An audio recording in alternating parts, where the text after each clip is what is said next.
Hi, my name is Christopher Lawrence. It is my dream to build a modern, luxurious, eco-friendly shipping container home.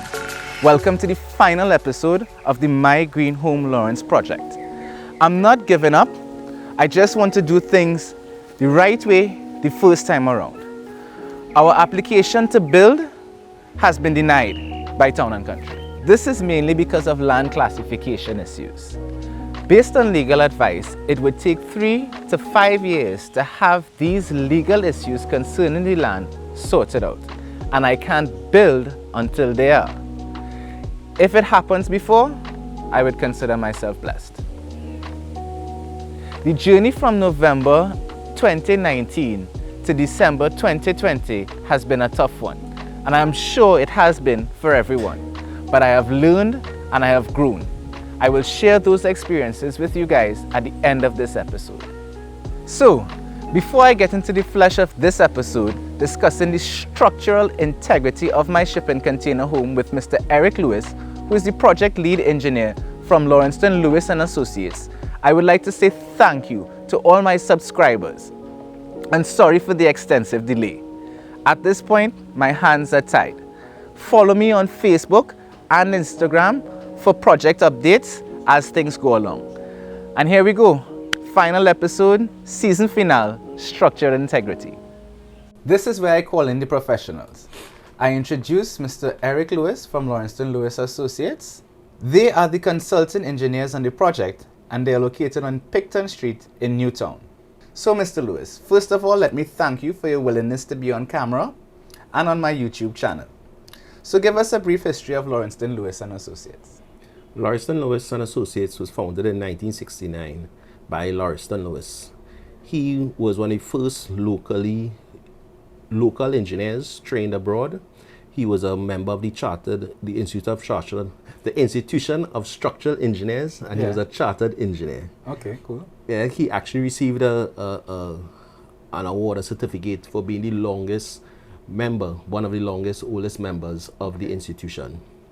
Lawrence Lewis Associates, we have worked on nearly every milestone project in Trinidad. For the schools program, we would have been on the World Bank funded program for development of primary schools, secondary schools. For the police station, national security, we would have been working for some of the police stations. We would have done work for Unit Trust Corporation, their head office building in Port of Spain, their branch in Chaguanas. Okay. We would have done a number of banks from Republic Bank, FCB, First Citizens, Scotia Bank, a number of houses, homes, that sort of thing. All right. And we also do a lot of, we specialize in assessment and repair. So what is a structural engineer, or as you had mentioned before, what's the C word? A chartered engineer. Chartered engineer. So explain what's a chartered structural engineer. In school, they tell us a structural engineer is someone who applies science to the physical world to make it, to increase the quality of life for everyone. Within the building sector, I believe the easiest representation is we make the dreams a reality. So the architect will come up with the idea that we want a 20-foot by 40-foot room, and the engineer will say how to get it done. We'll put columns here, we'll use this sort of materials. If you simply place the columns where you think it can span, where you think it has to go, you might end up with a column in front of your stove, or you might end up with the sink in a corner, as opposed to being able to move the walls to as far away as we want it, or get the spans and cantilevers, that sort of thing. So we are the ones who determine how to get your idea built. All right. Yeah. That is different from a chartered engineer. When we speak about chartered engineer or registered engineer, what we're really speaking about is certification, which is your right to practice or your ability to practice. Okay. So if you look at it, this is where you would bring your 20 years experience into play. Correct. So for example, when you engage an engineer or any professional, there are certain things you look at. You look at the number of years that you've been practicing. That's one of the first things. The second thing is qualifications and certification, which is two different things. When we speak of qualifications, we speak of that you went to school and you have a degree. Okay. But in truth, we're producing 4,000 engineers, we're producing 2,000 to 3,000 lawyers, that sort of thing. The paper. That's the paper. What you then do, most countries, there's an apprenticeship period of at least 4 years. Okay. And from that point, you essentially you're taught how to become a professional and how to actually protect life and limb and make the right decisions so that you don't make a decision that is commercially driven as opposed to health and safety driven. Understood. So with that, we have different certifications. Yes. So within Trinidad and Tobago, we have the Board of Engineers of Trinidad and Tobago, which once you're registered with them, you become a registered engineer of Trinidad and Tobago. Then there's the international certification, which is the Institution of Structural Engineers, which to become registered with them, you have to sit a 7-hour exam. So they are strictly based on merit. And the pass rate is like 40%. And with that, you become a chartered engineer. The institution is the largest body representing structural engineers in the world. Okay. So and there are only a few of us in the Caribbean, in fact. Okay. So it can be compared to a law degree. We're all familiar with when you do a law degree, you still have to get called to the bar, so to speak. Understood. And until you get called to the bar, you can't really practice as a lawyer in court. Understood. It's the same thing. Principles. So it's not enough for an engineer professional to have a degree. In engineering. But yes, but you have to ensure that the person you're engaging is registered and licensed to practice as a professional. And that way the responses and the decisions that you're guided towards are of a high level, and it safeguards yourself as well as your commerce, your pocket. What as a homeowner should I look out for? What should I know? How should I educate myself as a homeowner with regards to being able to know, well, what plans are necessary and what are the steps? Give me some guidance. First thing you have to look at are the drawings. We communicate in construction via drawings and specifications. But for a homeowner, it will primarily be only drawings, and everything that is necessary to build your house on those drawings. So you have to understand not what the drawing says as much as what they mean. Okay. When we produce a drawing and we hand you the drawing, what we're really handing you is a license to use that drawing. That's really what we're handing you. The first thing we'll develop are what you call schematic designs, where we more or less lay out, this is where the walls will be, this is where roughly where the columns are, make sure it doesn't bounce anywhere, make sure we get the image that you're looking for. Once we have that approved, we then go to preliminary designs, where we start trashing out the more details that we're saying we're surely putting a column here, we're surely putting a wall here, and that wall would be 150 millimeters or 6 inches thick. We are putting the staircase here, and we might then tell the architect, hey, what's going on? You see this roof you want? Unless you want to pay a whole heap of money, you can't get that roof. If you want it to come in within budget, consider this structure or this shape instead of what you have designed, and there's a back and forth at that point. Okay. Once we line up that and we have that pegged down, we start adding details that relate to cost. So for example, it's one thing to have a 150 millimeter or 6 inch thick wall, but do we fill every core in the wall with concrete? What strength concrete do we use? Do we use grade 25 strength, which might cost $875 a cubic yard or cubic meter, or do we use 40 double the strength, which costs more? All right. So with that, we start pegging those things down, and then the next set of drawings we issue then would be for estimating. So cost. Correct. So that is when you take it to a quantity surveyor, or if you have a contractor, you can take it to that person, and they start pegging down, okay, this is what the budget is going to look like. Now, every time we issue these drawings, we literally stamp on it for estimating, for preliminary designs only. Okay. Yeah, for comments only. And that stamp is essentially the license. Okay. Yeah, so that is what you have to look for. After the estimating designs, we'll then go to final designs, where we start trashing out in detail. So you have what steel is going in your beams, where the stirrups or links for shear reinforcement located, that sort of fine tune. What is the actual height of the step risers? Okay. Make sure we count out the step, and you'll see a step numbered. Each step is numbered 1, 2, 3, 4. You can't have more than 16 in a row. That sort of thing. Okay. And once we have that is final design, and someone can build with it really and truly. But you still haven't issued it for construction, because remember, there's no absolute right.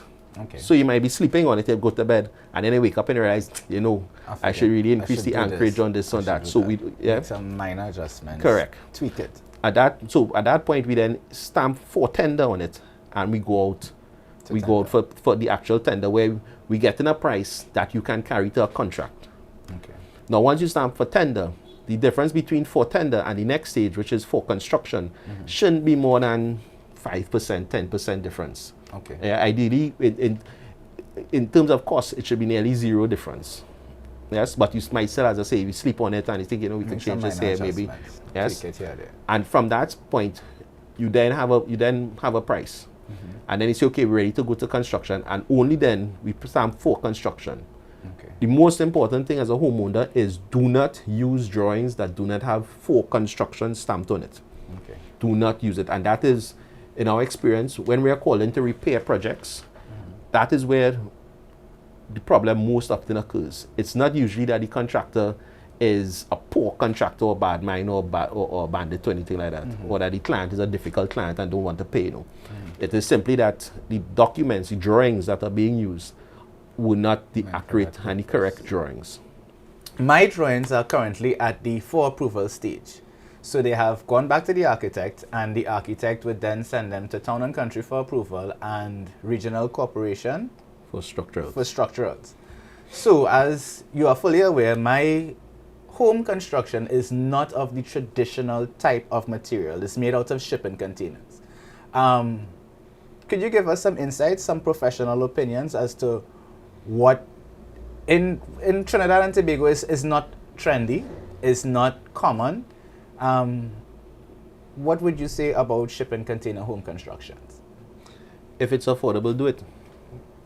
As a structural engineer, we don't really see only the form of it, that okay, it's not a block wall. What we look at is the material and the stresses. So every material has a certain amount of stress carrying capacity or strength.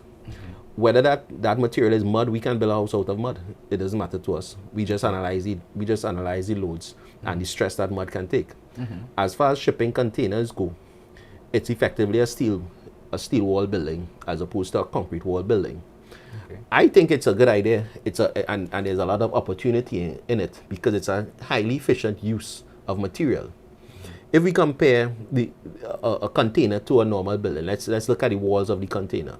The strength of the container is really the walls. You might think it's the post at the side, but it's not. It's actually it's actually walls. You'll notice that the container has a wave profile. Yes. That wave profile provides it with its strength, the stability strength, local buckling strength. Okay. The steel, which is it's thin material, but let's compare steel to a block. Yes. When we compare the strength, the stress carrying capacity of a block, it's 17 to 22, what you call newtons per millimeter squared. Okay. Newtons is the amount of load. You can convert that to kilograms. Okay. So 17 for a block. For steel, it's 275. Yeah. So we're talking about multiple levels of strength increase. That's a serious difference. Yeah. So therefore, you don't need it so thick. Yeah. That's plain and simple. You don't need it so thick. Yeah. So when you actually do the numbers, it's so long as it passes the code requirement. And what is the fundamental code requirement is this. Ensure that the load being applied is less than the load that you have in your material. That's the fundamental code requirement for all structures. Yes, and with that we get into detail. So, and make sure the material is stronger by say 40%. Okay. Yes. So, correct. So that's what we call our factors of safety. So if you wanted to carry 12 persons, you actually have to design it to carry about 14 or 16 persons. And so long as you achieve that, the code will be fine. Then they get into further details. Okay, how do you actually connect steel to concrete, or what is the proportion of steel in this area of the building versus that area of the building, that sort of thing. But so at a fundamental level, I see no structural issues in relation to it. To use in a shipping container. In relation, and it should be self-evident. If you ever look at the port, any port from Jamaica to Port of Spain to New York, you'll see these containers are stacked sometimes 4 or 5 high. Yeah. And each of those are heavily loaded. Yes. Now, if you think about your living room has a dining room set across there, a table here, and a few people can lift up all of that. Yeah. But when the container comes in, it has enough furniture, for example, and appliances that can carry 3-4 houses. Understood. Yeah. And then they stack these 5 on top. Yeah, clearly, the container has significant carrying capacity simply just by observation of their performance of what it carries. So this is where I'd like to talk about some of the inspections with regards to the building. Codes and general inspections. What would the engineer's role and function be in the inspection? The engineer comes in to ensure what the contractor says he is building is what he is building, as well as to ensure what the client tells the contractor to build is built. Okay. No, you might think it's the same. It's not really the same thing. It's not actually. It's supposed to be the same. It's supposed to be the same thing, but it's not actually the same thing. So, where you want to start with inspections is the drawings, the construction drawings ideally. Right. So, the first thing the engineer will do when he comes on site, he will see what drawings that have been issued for the contractor to build with, and very often will ask, where's the for construction stamp? have you been provided with for construction drawings? I prefer to see it. If it's not on site, the engineer will flag it to the client and say, someone needs to get some for construction drawings on site here, yes, to make sure that it is what the designer wants. Understood.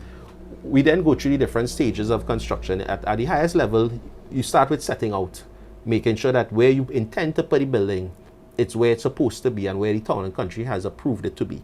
Okay. So, for example, there's something called a building line setback. That is where your boundary is. You need a certain amount of distance from that boundary to where your building is going to be. Because you don't want to look out your window and see your neighbor's children playing or watching into somebody's shower, that sort of thing. Or you don't want a fire to catch in your building or your neighbor's building, and because your buildings are so close, it jumps across to your building, burn it down for no good reason. Mm-hmm. So we have a building line setback and also the orientation of the building on the site. Okay. So we start with that setting out. And we literally go and measure out or get a surveyor to measure out where the corners of the building are. We take some pieces of wood, drive it into the ground, and stake out the location and to make sure it's square and where it is. Okay. We also verify things like whether the site has been grubbed. That is, you remove all the organic material. Because if you build your slab on top of organic material, a greater chance of termite problems later on or movement later on, that sort of thing. After that, we look at we excavation for foundations. Okay. It's not enough to dig a hole because you don't know what was on site prior to you coming on site. It might have been that somebody used that site to dump excavation from another job. So you have to dig down deep enough to make sure that we are what you call safe bearing capacity. So the engineer comes and inspects that to make sure we are there. Okay. And then when you actually bend the steel to put in the foundation, it has to be in accordance with the drawing. So if you have 16 millimeter diameter bars, spaced at 6 inches apart regularly, we have to ensure that they did do that or they didn't space it at 200 or 300 millimeter apart to save costs. Yeah, and then look for cover, things like that. What Lauriston Lewis Associates does, we utilize inspection checklists. Okay. Where when we send someone down, we can actually produce a report, and even if you're having a bad day, it might be raining on site, but yet you still have to do an inspection. How do you stop the inspector from being distracted? You use checklists. Okay. And when they come back, we can say, okay, you saw this, we take pictures, that sort of thing. So and that's exactly what you had to look for and what you had to at different stages. So hurricanes, earthquakes, floods, natural disasters. I had the opportunity to visit Haiti after the disastrous earthquake, and one of the things that I noticed is that these buildings it looked like it just shifted. The whole thing just cracked straight across diagonally in a lot of cases. And when you think of a shipping container, it's just kind of hard to figure out how drastic would an earthquake or how strong would an earthquake have to be to damage a container to that capacity, to that level. For that Haiti example you referred to was the earthquake in particular. And that crack you discussed is what they call a shear crack. That is a textbook shear crack. Okay. Which in terms of earthquakes, we speak about something called ductility. Now concrete is brittle. If you take a hammer brick, if you hit it, it will crack up. If you do the same thing with steel, it will bounce back. What we do for concrete is we put a certain amount of steel in the concrete to create it more elastic. Now the concrete itself doesn't change its elasticity, but with the concrete and steel working together, even if a crack forms in the concrete, the steel would act like a rubber band and pull it back together. Yeah, and that's the basic principle. So we always, once we deal with concrete and blockwork masonry, we have to make sure there's a certain amount of steel in the material.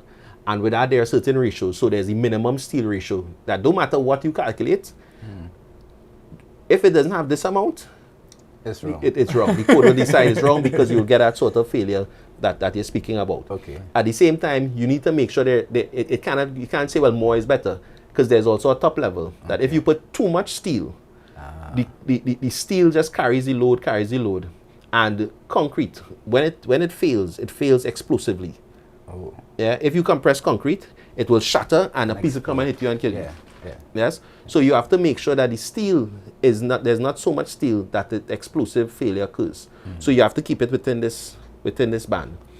For Haiti, most of the failures that you described there, and it actually came out in reports, they simply didn't have any steel in the concrete in the building, so that's why they failed. For container, because it's out of steel, we don't have that issue. So the container by its very nature, its material is ductile. Okay. So you get deformation. So you will almost. It is hard to think about a scenario where you'll get that sort of shear failure in the steel containers, because it will simply adjust, bend, and then bounce back. If it goes too far, it will go from what they call elastic rubber band to plastic, like plasticine. Right. With plasticine, you could squeeze it, but it won't bounce back. Yeah. With a rubber band, you pull it and it bounces back. Yeah. So it goes from the rubber band stage to the plastic stage where it doesn't actually bounce back, but it still has strength. And it's still. So you're correct. So your container might deform, but it will still stand up. Yes. Yes. So and for that reason, it's good for the earthquake. It's good for the earthquake loading.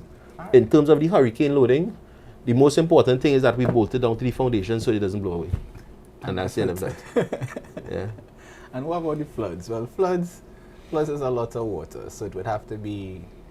I'm thinking about floods. Floods is really a matter of where your site is located. If you build on a floodplain, you'll get flood out. Yes, that's not so much the building as much as your site selection. Location. Yeah, your site selection. Location. So, Mr. Lewis, I cannot thank you enough for the priceless information that you shared with us here today. I really, really appreciate it. And I'm sure all our viewers out there also appreciate all the information that you shared with us today. Thank you. Thank you to Lauriston Lewis and Associates, and thank you to you, Mr. Eric Lewis. Pleasure. All right. So that's a wrap. In a nutshell, this is what I've learned over the past 13 months. Number one, numero uno, make sure your land documents are in order. This is where I hit my head. So make sure your land documents are in order. You're not supposed to build with a certificate of comfort. Number two, architects and engineers are expensive, but their contributions to the success of your project are priceless. Number three, make sure and do a physical inspection of your used shipping container before purchase. That is very, very important. Number four, the government grants promoting solar power in Trinidad and Tobago is equivalent to a grain of sand at Maracas Beach. And number five, a well-constructed, designed shipping container home could be just as strong, it would last just as long, and would cost approximately half of what it would cost if it was built out of traditional construction materials. With my project, the inclusion of a solar-powered engineering solution and some lifestyle changes also contributed, however minimal or insignificant, to saving the environment. So if you're interested in building your own shipping container home, need some advice or some information, feel free to give me a shout. I could even manage your project if you'd like. And as we say in Trinidad and Tobago, we go link up. Laters.